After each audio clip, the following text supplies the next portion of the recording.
آج آج ہمارے سامنے قرآن پاک کا ایک ایسا واقعہ ہے جو مجھے ہمیشہ سوچنے پر مجبور کرتا ہے۔ جی۔ ہم بات کر رہے ہیں سورۃ الاعراف کی، اور خاص طور پر ان 2 آیات کی جو ایک بہت بڑے معجزے کے فوراً بعد پیش آنے والے واقعے کو بیان کرتی ہیں۔ بالکل، اور یہ واقعہ انسانی نفسیات اور ایمان کی پیچیدگیوں پر ایک آپ کہہ سکتے ہیں زبردست کیس سٹڈی ہے۔ ہاں، ذرا منظر کو ذہن میں لائیں۔ بنی اسرائیل جو صدیوں سے فرعون کی غلامی میں تھے، وہ آخر کار آزاد ہو گئے ہیں۔ اور کیسی آزادی! جی، اللہ نے ان کے لیے سمندر کو 2 حصوں میں بانٹ دیا، وہ ایک خشک راستے پر چل کر پار ہوئے، اور پھر انہوں نے اپنی آنکھوں سے اپنے سب سے بڑے دشمن فرعون اور اس کے لشکر کو اسی سمندر میں غرق ہوتے دیکھا۔ یہ ایک ناقابل یقین منظر ہوگا۔ تو اس سب کے بعد ان کا اگلا قدم کیا ہونا چاہیے تھا؟ شکر گزاری، ایمان میں پختگی۔ لیکن جو ہوا وہ ہماری توقعات سے بالکل مختلف تھا، اور آج ہم اسی کی گہرائی میں اتریں گے۔ بالکل۔ اکثر ہم سوچتے ہیں کہ ایک بڑا معجزہ دیکھنے کے بعد سارے شکوک ختم ہو جاتے ہیں، لیکن حقیقت اتنی سیدھی نہیں ہے۔ اصل کہانی تو معجزے کے بعد شروع ہوتی ہے۔ تو آئیے اسی کہانی کو کھولتے ہیں۔ آیت 138 کا آغاز اسی عظیم منظر سے ہوتا ہے، وَجَوَازْنَا بِبَنِی إِسْرَائِیلَ الْبَحْرَ، اور ہم نے بنی اسرائیل کو سمندر سے پار اتار دیا۔ اس ایک جملے میں صدیوں کی غلامی کا خاتمہ ہے۔ بالکل، لیکن پھر فوراً ہی منظر بدلتا ہے۔ ان کا گزر ایک ایسی قوم پر ہوتا ہے جو اپنے بتوں کی پوجا کر رہی تھی۔ اب یہاں میرے ذہن میں پہلا سوال آتا ہے۔ جی۔ ایک طرف وہ لوگ ہیں جنہوں نے ابھی کائنات کی سب سے بڑی طاقت کا مظاہرہ دیکھا ہے، اور دوسری طرف یہ پتھر کے بت۔ ان دونوں میں تو کوئی موازنہ ہی نہیں ہے۔ بظاہر کوئی موازنہ نہیں ہے، لیکن پھر بھی بنی اسرائیل کے لوگ ان بتوں اور ان کے پوجنے والوں کو دیکھ کر متاثر ہو جاتے ہیں۔ اور یہی وہ حیران کن مطالبہ سامنے آتا ہے۔ جی، جو اس پورے واقعے کا مرکز ہے، وہ حضرت موسیٰ علیہ السلام سے کہتے ہیں، یا موسیٰ اجعل لنا الہًا کما لہم آلہہ۔ اے موسیٰ، ہمارے لیے بھی ایک ایسا ہی معبود بنا دو جیسے ان کے معبود ہیں۔ اور یہی وہ مقام ہے جہاں آ کر میں ہمیشہ رک جاتی ہوں۔ یہ کیسے ممکن ہے؟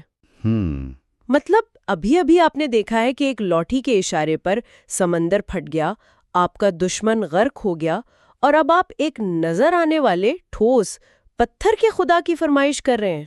اس پر حضرت موسیٰ کا رد عمل بھی فوری اور سخت تھا۔ انکم قوم تجہلون، تم لوگ بڑی نادانی کی باتیں کرتے ہو۔ لیکن یہاں جہالت یا نادانی سے کیا مراد ہے؟ کیا وہ بھول گئے تھے کہ سمندر کیسے پھٹا تھا؟ یہ لا علمی تو نہیں ہو سکتی۔ آپ نے بالکل صحیح پکڑا، یہ علمی جہالت نہیں ہے، یہ روحانی بصیرت کی کمی ہے۔ روحانی بصیرت کی کمی؟ جی، یہ ایک گہری نفسیاتی کیفیت ہے۔ دیکھیں، بنی اسرائیل صدیوں تک مصر میں رہے تھے۔ مصری تہذیب اپنے دیوتاؤں کے مجسموں، اپنی ظاہری شان و شوکت کے لیے مشہور تھی۔ صحیح۔ ان کے ہر دیوتا کی ایک شکل تھی، ایک بت تھا جسے وہ دیکھ سکتے تھے، چھو سکتے تھے۔ بنی اسرائیل جسمانی طور پر تو آزاد ہو گئے تھے، لیکن ان کے ذہن اب بھی اس ثقافت کے غلام تھے۔ تو آپ کہہ رہے ہیں کہ یہ ایک طرح کی ذہنی کنڈیشننگ تھی کہ وہ آزادی کو سمجھ ہی نہیں پائے؟ اسے آپ ایک قسم کا ثقافتی اسٹاک ہوم سنڈروم کہہ سکتے ہیں۔ اچھا۔ وہ اپنے ظالموں سے جسمانی طور پر تو آزاد ہو گئے، لیکن ان کے ورلڈ ویو، ان کے دیوتاؤں کے تصور کو اپنے ساتھ لے آئے۔ ان کے نزدیک خدا کا تصور بھی کسی نظر آنے والی، محسوس کی جانے والی چیز سے جڑا ہوا تھا۔ ایک ایسا خدا جو غیب میں ہے، جسے دیکھا نہیں جا سکتا۔ یہ تصور ان کے لیے نیا تھا؟ بہت نیا، اور شاید خوفزدہ کرنے والا بھی۔ وہ اس جانی پہچانی مانوس چیز کی طرف واپس جانا چاہتے تھے جو انہوں نے ہمیشہ دیکھی تھی، یعنی ایک مجسم خدا۔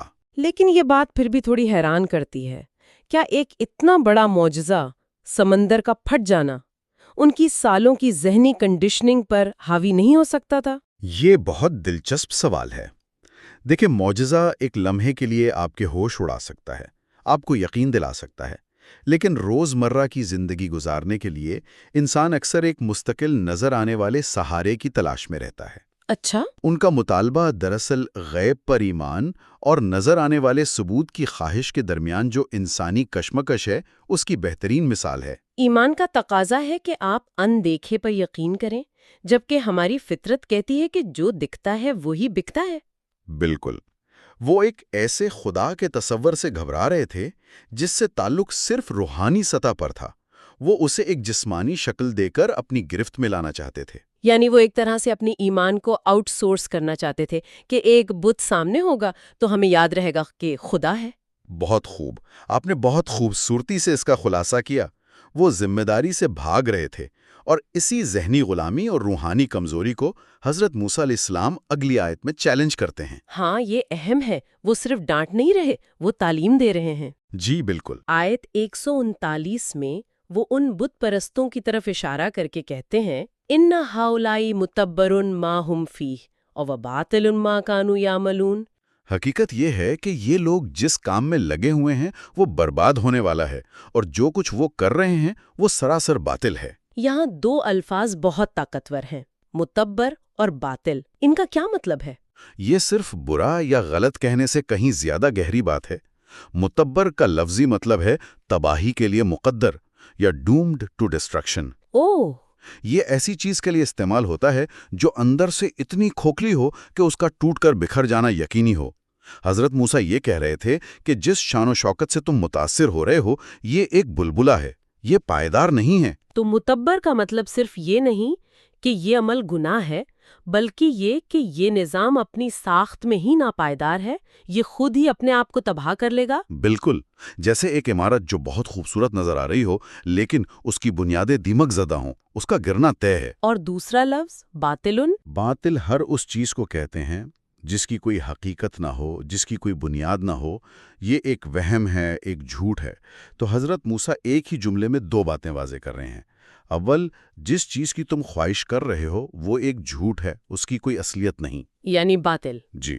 اور دوم، اگر تم اس جھوٹ کے پیچھے چلو گے تو اس کا انجام یقینی تباہی ہے، یعنی متبرم۔ یہ تو بہت طاقتور دلیل ہے۔ وہ ایک طرح سے موازنہ کر رہے ہیں۔ وہ کہہ رہے ہیں کہ تم ایک طرف اس زندہ اور حقیقی طاقت کو چھوڑ رہے ہو جس نے ابھی تمہیں سمندر سے بچایا، اور دوسری طرف ایک ایسے نظام کی خواہش کر رہے ہو جو اندر سے کھوکھلا بھی ہے اور جھوٹ پر مبنی بھی۔ یہ تو کوئی عقل مندی کا سودا نہیں ہے۔ یہی ان کی دلیل کا مرکز تھا۔ وہ بنی اسرائیل کو یاد دلا رہے تھے کہ تم نے حقیقت کو اپنی آنکھوں سے دیکھ لیا ہے، تم نے اس طاقت کا تجربہ کیا ہے جو لازوال ہے، جو حق ہے۔ اب اس کے بعد باطل کی طرف واپس کیوں جانا چاہتے ہو؟ اس واقعے سے یہ بھی لگتا ہے کہ انسان اکثر مشکل حق پر آسان باطل کو ترجیح دیتا ہے۔ یہ ایک اور اہم نقطہ ہے۔ غیب پر ایمان کے سفر میں ایک مسلسل جدوجہد ہے، جبکہ بت پرستی ایک طرح کی روحانی سستی ہے۔ روحانی سستی؟ جی، آپ نے اپنی تمام ذمہ داریاں ایک ٹھوس شے پر ڈال دیں اور فارغ ہو گئے۔ حضرت موسیٰ انہیں اسی روحانی سستی سے نکال کر ایک باشعور اور ذمہ دارانہ ایمان کی طرف بلا رہے تھے۔ وہ کہہ رہے تھے کہ تم غلامی سے نکل آئے ہو، اب غلاموں جیسی سوچ بھی چھوڑ دو۔ بالکل۔ یہ بات مجھے آج کی دنیا کے بارے میں سوچنے پر مجبور کرتی ہے۔ ہم شاید پتھر یا لکڑی کے بت نہیں پوجتے، لیکن کیا ہمارے دور میں بھی ایسے ہی بت موجود نہیں ہیں؟ یقیناً موجود ہیں، بلکہ شاید پہلے سے زیادہ ہیں۔